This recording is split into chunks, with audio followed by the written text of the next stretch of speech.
Government did not ask me to live here. Government did not ask me to eat today. Government did not ask me to do research.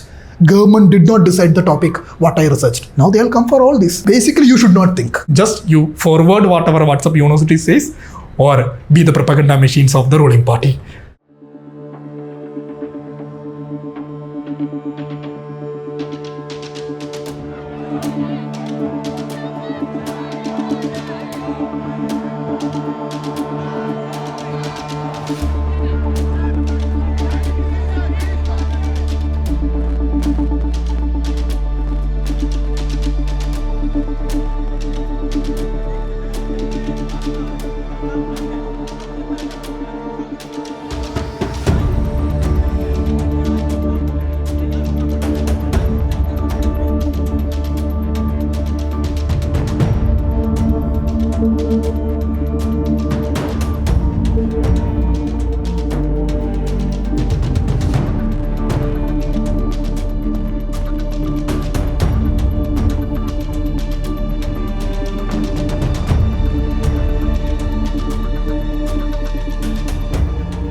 What my university was arguing before the High Court. So one, that is a dangerous argument which I want to share. This student, Ramdas, is a recipient of National Fellowship for Scheduled Castes. Basically, NFSC or JRF, how do we get it?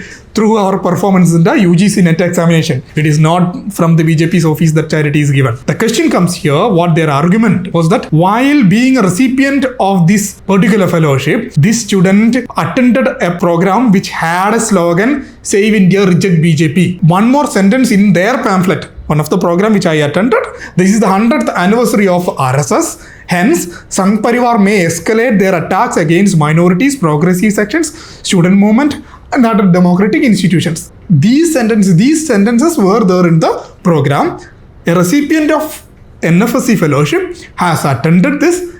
Hence, he is not eligible to receive the fellowship from the government. So this is the position a university takes. The students who are getting fellowship or scholarships should not criticize the state. Who are the students majority will be availing the fellowships and scholarships? Definitely, majority of them will be coming from SC, ST, OBC, minority, or PWD and other marginalized sections.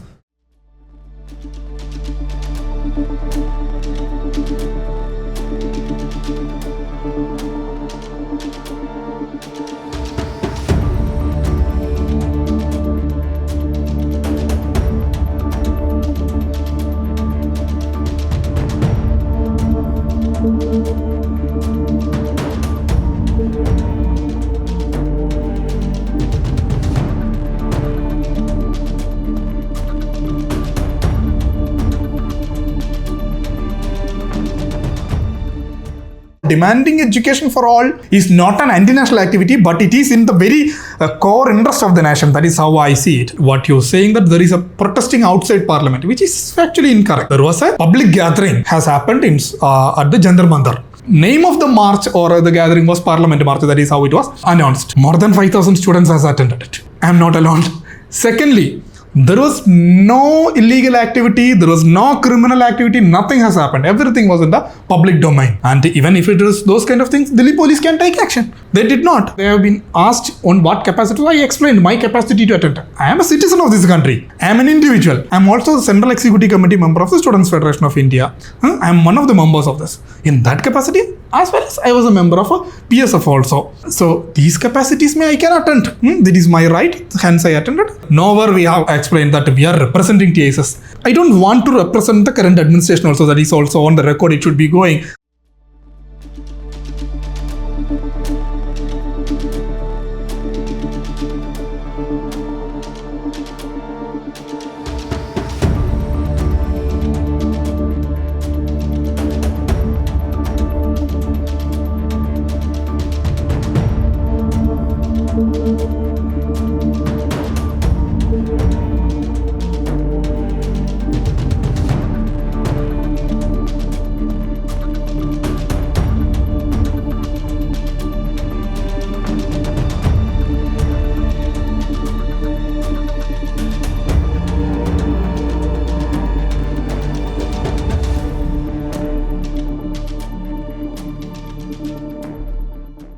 can a university ban a student organization? No. Maybe if you look at the history of India, modern independent India, you may not see such an incident. Only thing, even UGC guidelines are there. You can either recognize or de-recognize a student group. This is a similar thing happened in 2015 in IIT Madras about Ambedkar Periyar Study Circle. It was de-recognition. It was not banned. In TASS, no student organizations are recognized. So they cannot de-recognize. Ban can be done by the government. If we are some very illegal something that is happening, yes, let the law enforcing agencies look into it. The state should take the decision. Institute a university thinking and becoming themselves as a state. There is a sentence in the judgment. Petitioner, that is me. The individual student has the freedom to have his own political view. So does the institute. This is a public university led by who is the chairman, head of this university. Chairman is the Union Education Minister Dharmendra Pradhan. Let the individuals at their positions can have, but a university cannot have. That is a clear understanding of this democracy. A university or public institution has to remain neutral and independent and autonomous. But what happens right now is basically it is becoming propaganda machine of the ruling political party.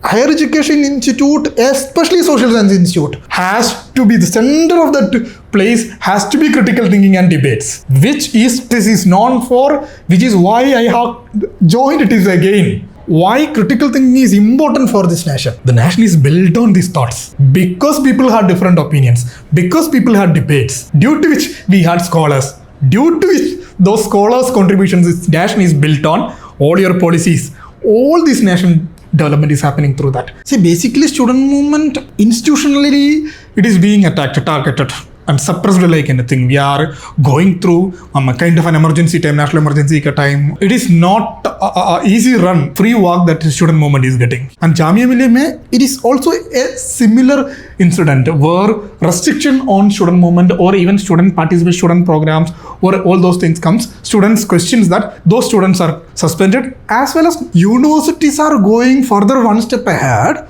and putting the names of the students who are being suspended at the gate of the university and displaying it and basically telling the mob, come, these are the people you should be lynching. Yesterday and day before yesterday, when we are looking at what is happening in Hyderabad University, so now we have been seeing this bulldozer Raj.